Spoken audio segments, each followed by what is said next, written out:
My name is Andrew Kazirian. I am Executive Director of the Armenian National Committee Western Region. I will be serving as moderator for this press conference, which will be unveiling the national campaign of the Armenian National Committee of America and human rights activists everywhere to end the gag rule on the United States that the government of Turkey has placed regarding recognition of the Armenian Genocide.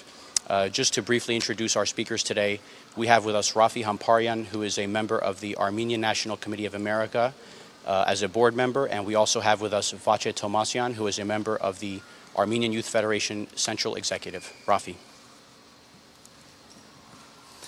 Thank you, Antanig, and thank you to all of you who are here to be with us today as we launch this national campaign to bring additional attention to the question of who will represent the United States of America as our ambassador.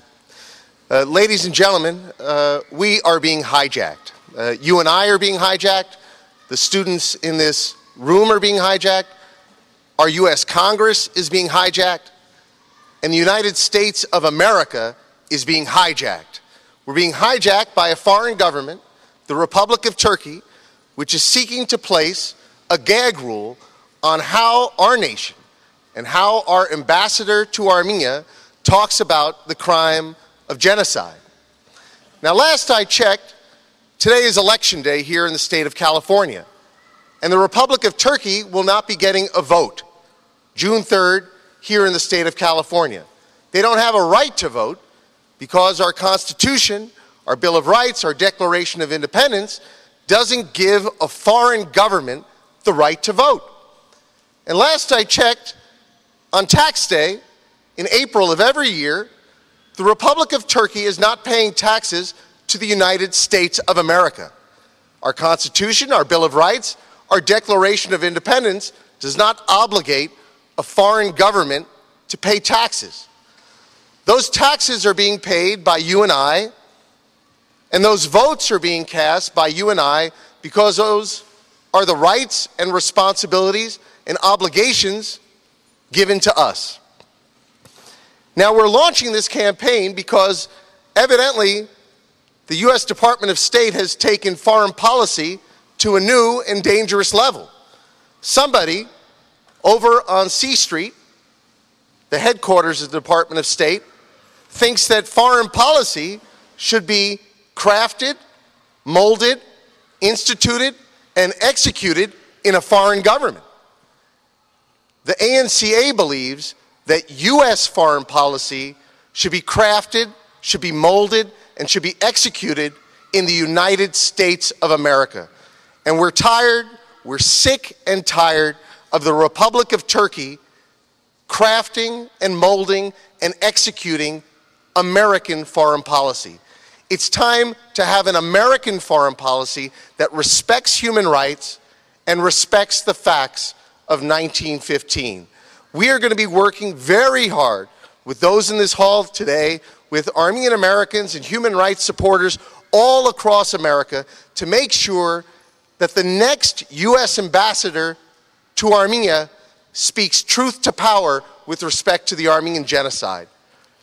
Several years ago, we saw what happened to John Evans, the former ambassador.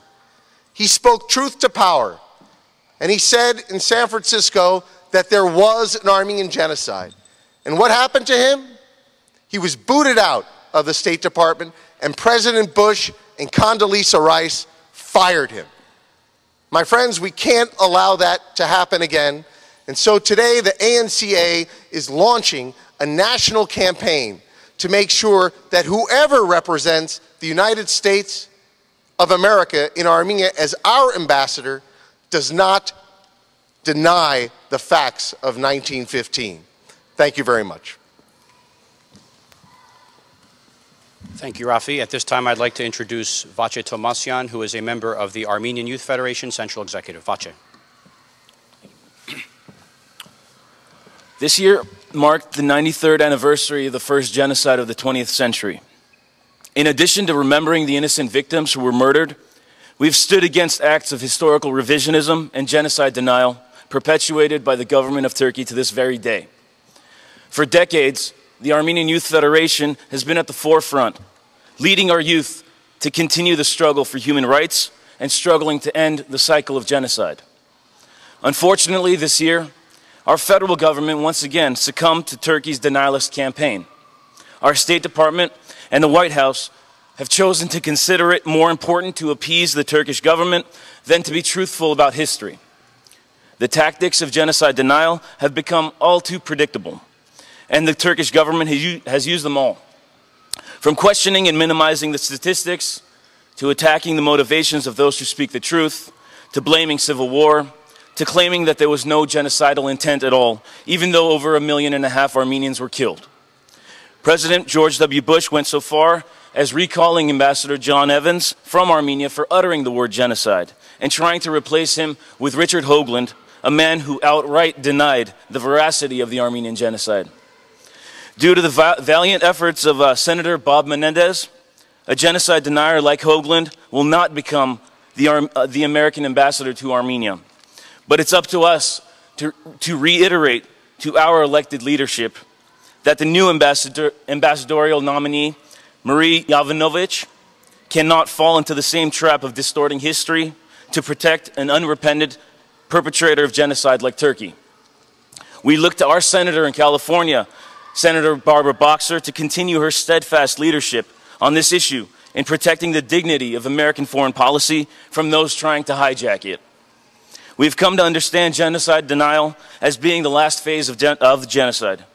It's a continuation of the genocide because it's a continuing attempt to destroy the victim group psychologically and culturally, to deny its members even the memory of the murders of their relatives. But more than that, denial is not only the last phase of genocide, it's the first phase of the next genocide.